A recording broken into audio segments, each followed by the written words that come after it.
Hello and welcome back to Forging Yourself Forward. I'm your host, Mike. If you're a parent, have you ever felt that you needed to kind of put your own dreams and goals on the sideline to make sure that you were doing everything that you could for your kids? I know I was feeling that way and felt that way for quite a while. I'm the father to two young boys. I have a 5-year-old and a 3-year-old. I love them to death. And one thing that I always want to make sure is that I'm doing the best that I can for them and for our family, because to me, that's one of the most important things that you can do. But sometimes I felt that in order to take care of them, I would kind of have to put myself second or, put myself to the wayside. And what I found is over time, I was really starting to deteriorate as a person, as a man, as a father, as a husband, and it really was taking a toll on me. I think more oftentimes than not, both fathers and mothers tend to do this. We make sure that we're doing everything we can for our kids at the expense of ourselves, whether it's our dreams, our goals, our physical fitness, our mental fitness.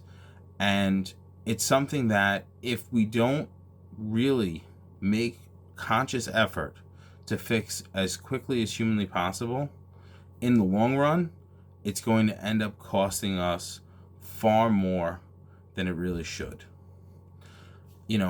What I can say for myself, having a 5-year-old, having a 3-year-old, for the last few years, I certainly let my physical health deteriorate quite a bit. I wasn't working out regularly. I was not eating well. I was not exercising. I was doing a lot of things that I felt, no, I need to do this for the kids, or no, I won't go on that run. I'll stay here, or I'll do those things that would put me in a better position.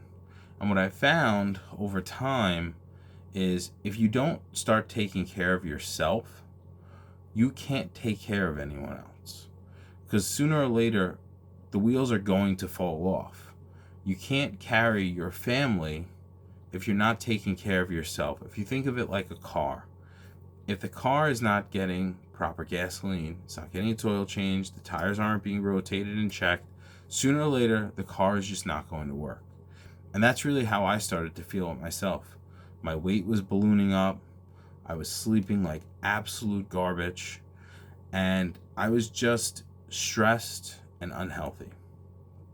Now, if anything that I'm saying speaks to you, I want to tell you some of the things that I did that really started to change my life and improve my life in a big way. And if anything that I say can help you on your journey, I'm all for it. I'm 37 years old. I used to be an athlete for a long period of time, both high school, college, and in law school. I had always played sports. Before I had kids, I used to do Spartan races with my wife, different running races. We used to do fitness class together. We used to go to CrossFit together. But, as with all things, when the kids start, you have to be there for them. And that's important. But there's a point at which you're starting to kind of almost lose yourself in trying to take care of them. And what I found for myself was after a while, it starts to get easy to be like, oh, I just won't go to the gym today, or I won't go to the gym tomorrow. And then the excuses start to pile up. At least it did for me. And then one bad choice can lead to another bad choice, can lead to a bunch of bad choices. And before you know it, I went from weighing about 200 pounds to 245 pounds. I gained about 45 pounds. And some of the things that it really affected were my sleep. My sleep was absolutely terrible. I was very fortunate in that both of my boys were very good sleepers. But I could tell you if I got 7 or 8 hours of sleep, I was not rested because I was so overweight that my sleep apnea was really acting up and I just wasn't getting a restful night, which ultimately led to this zombie effect that I was feeling day after day after day. And for anyone who hasn't really been getting good sleep, you know how just terrible that is. The other thing is I wasn't working out. So as my weight is going up, my cardiovascular is going down. So going up a flight of stairs used to be a lot for me at say 34, 35, which is, really terrible. And at some point, I started looking in the mirror, not even recognizing who I was. My face was puffy. It was big. I had big dark circles under my eyes, and I was exhausted all the time. And at some point, I said, I have to make a change. And these are some of the things that I did that really started moving me on the path forward and really got me interested in the things that I'm doing now and have made me feel exponentially better, be there so much more so for my kids. Even though I'm taking care of myself more, I'm more present for them and I can do more for them. So ultimately, it is hugely beneficial, and I would strongly recommend these few things. First and foremost, you have to prioritize your sleep. I cannot begin to tell you the difference maker that has made for me personally. I went from somebody who would sleep, maybe I was in bed for 6, 7, 8 hours, depending on the night, and I felt like I slept for 5 minutes sometimes. Whereas now, I'll go into bed, I'll sleep 7 hours. I'm so awake, ready to go, jumping in the morning that, the second that the kids wake up and they're like, Daddy, can I have this? Daddy, can I have that? I can get up and go do it. I'm not sitting there going, oh, I need my coffee. Not now. No, I'm ready to go. Like, I can help them. I can make them breakfast, make their lunches in the morning and things like that. And that is infinitely more just beneficial in life and makes you feel better when you can do those things because you're helping taking care of your family. So how did I do this? One of the things that I started doing, and I've been doing it now for the last 6 to 7 months, is I have stopped eating any food after 6 p.m. For whatever reason, if I eat after 6 p.m., my stomach, everything starts to just, it's like I'm in digestion mode for hours on end. So if I would eat right before bed, it would sometimes be not until midnight, 1 o'clock in the morning when I would finally get like really restful sleep. So that was the first thing, because I would always feel like I'm digesting. Whereas now, if I go up to bed when I do, which is usually about 8:30, most of the digestion process is done. I'm actually just reading and then I'm going to bed and I'm out within 2-3 minutes. And that's huge. That's the other thing that I do. So the digestion's part one. Part two is actually that I go to bed early now. I mean, my kids are in bed at 7. I'm generally going up to bed anywhere between 8:15 and 8:30. Never later than about 8:30. Only because there's just too much on my plate. I know that if I go up at 8:30, I can read for about 15 minutes, get into bed, and I'm usually asleep by 9 p.m. And that allows me a couple of things. First of all, it allows me a full night of restful sleep as much as I need. 2, it allows me to get up before my kids get up at 6 a.m.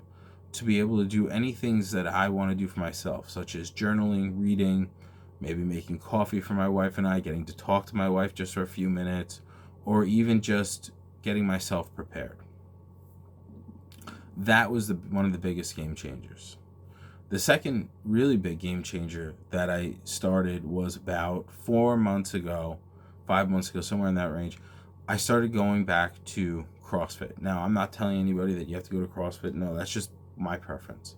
But I went back to a CrossFit style workout, and I found a schedule that would work within my schedule for my family, my work, and myself.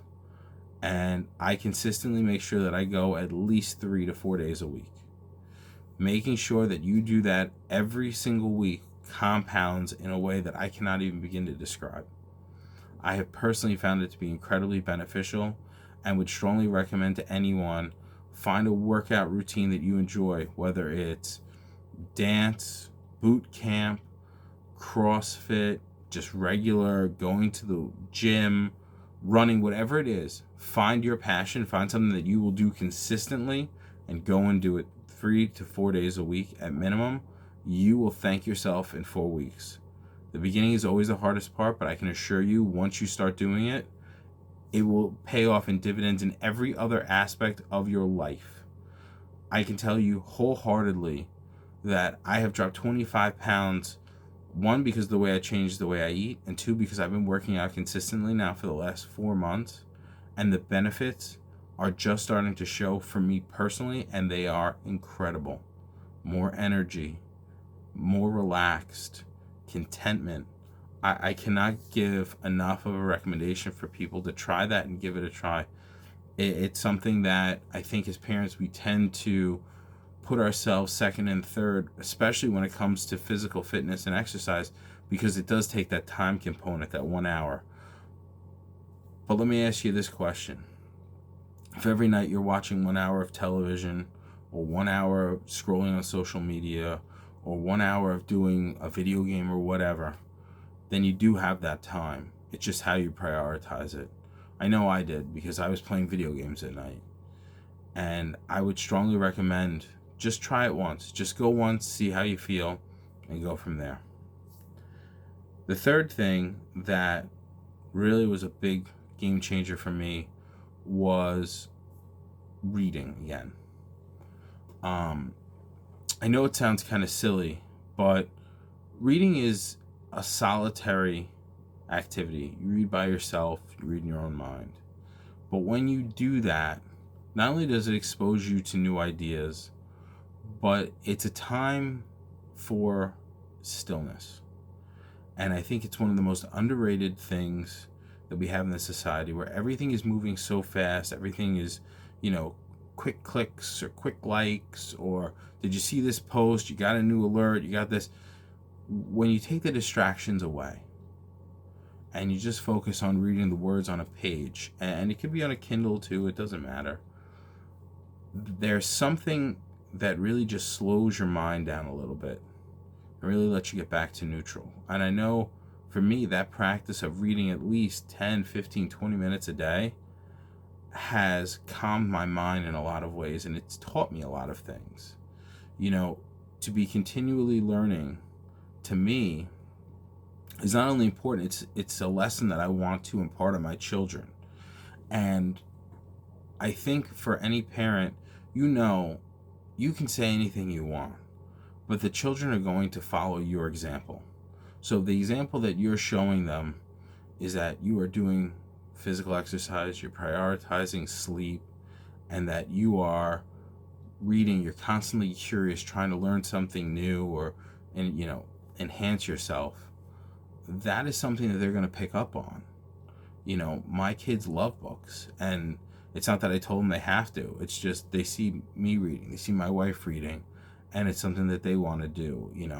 I make it a point of every night I read to them, a book. I couldn't do those kinds of things if I was so burnt out and tired by 7 p.m. It's changing your priorities to not only take care of yourself better so that you get to your best self, but you're doing it to change so that you're the best self for them. Because when you're the best self for them, everything works better. And those are the three things that I changed in my life that have made unbelievable differences. And I would strongly encourage anyone to try it out. Prioritizing your sleep and your physical fitness, those two things alone, that's not even just going to affect you when it comes to your parenting or with your spouse. That's going to affect you on your professional level. It's going to affect you on your personal level. It'll affect you with other people. It will just be a net benefit, honestly, to the world. And I don't mean to sound idealistical, but it's the truth. If you're giving out the best version of you, everyone else is going to pick up on that. And you never know who you're going to inspire. And that can be so helpful in a time when there's a lot of uncertainty and a lot of unhappiness. If you're somebody that you can show, yeah, I have all these things going on, but I'm still giving it my all, I really think that's what this is all about. That's why I do this. That's how you forge yourself forward, by making everyone better because you made yourself better. Give it a try.